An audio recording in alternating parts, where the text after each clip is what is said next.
Let me ask you this. I'm going to set this up by saying that when Russell Westbrook won the MVP back in the 2016-2017 season, he did it because he had the first season-long triple-double, I believe, since Oscar Robertson in 61-62. But that Thunder team went 47 and 35, an achievement for the ages. This Warriors team is 29 and 29, and granted, obviously, that Thunder team played 82 games. This Warriors team will play 72, as everybody will this regular season. 29 and 29. As you said, everybody knows what's coming. Nobody can stop it. Changing the way the game is played from an intangible standpoint. Could you put Steph Curry into the MVP discussion? He has to be. And I actually, going back, earlier in the year before we started having injuries pile up and guys started missing time, and it made this whole conversation more convoluted. I had Joel Embiid as my MVP probably going back to mid-January. And I haven't really wavered from that. Even though he missed time, I just think that's an overrated characteristic. Now, if a guy plays 25, 30 games, no, obviously. But if Joel Embiid's going to get north of 50 games in a 72-game season, which it looks like he's going to do, and they're number one in the East, to me, that's enough time to see a guy play to say he's in the conversation. I felt Steph Curry earlier in the year would have been my second pick. But then, he missed time, and they started losing games. They dipped below 500. And I know this isn't baseball. A-Rod had won an MVP in a last-place team. That can't happen in the NBA. We get it. Winning really matters. But now that they are back again, winning games, and this is a team that continues to climb, they have a possibility here to maybe even avoid a play-in game. If that happens with what he is doing, if you don't put Steph Curry certainly in your top 5, maybe some people would have him in their top 3, I think it's ludicrous to not put him there when you look at the way he has to carry this team with what they have from a roster standpoint and the guys that have missed time for that team.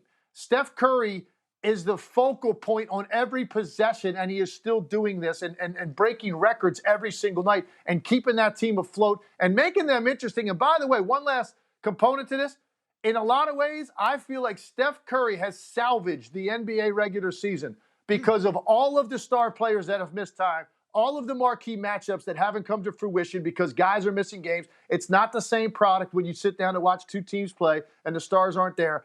This run he is on right now has generated so much interest, so much fun, so much electricity. I really feel like he is saving the regular season. He's also now creating a prelude to what the playoffs are going to be when a lot of these other guys come back.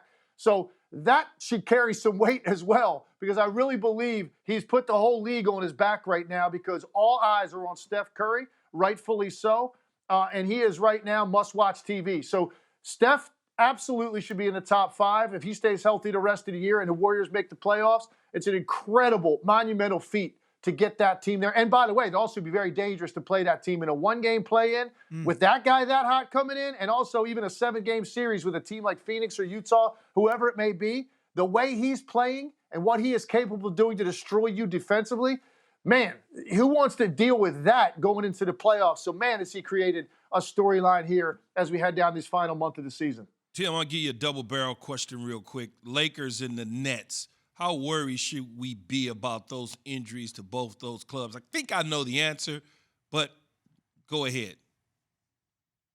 Yeah, look, I said all along, if the Nets, those guys are all healthy and they have enough time together, I think it's a wrap. I don't know how you're supposed to deal with that kind of firepower, but it's past the point now where you start to get concerned. Because I am legitimately, when you talk about 7 games together, and, KD coming back, going back out again. I know it's not the same injury, but still missing more time. James Harden missing time.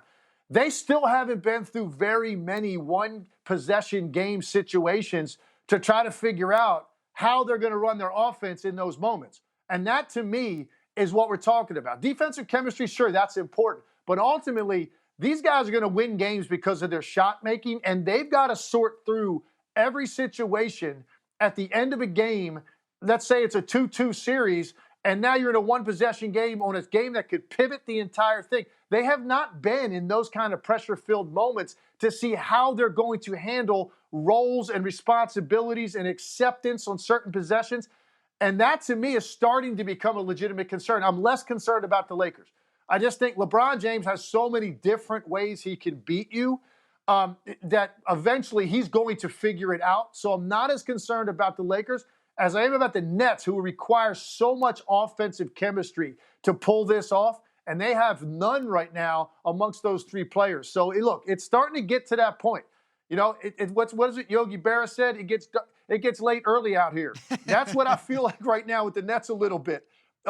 And they've got to get these guys back and get in and say at least 8, 10 games together so they can figure out some of these scenarios at the end of games.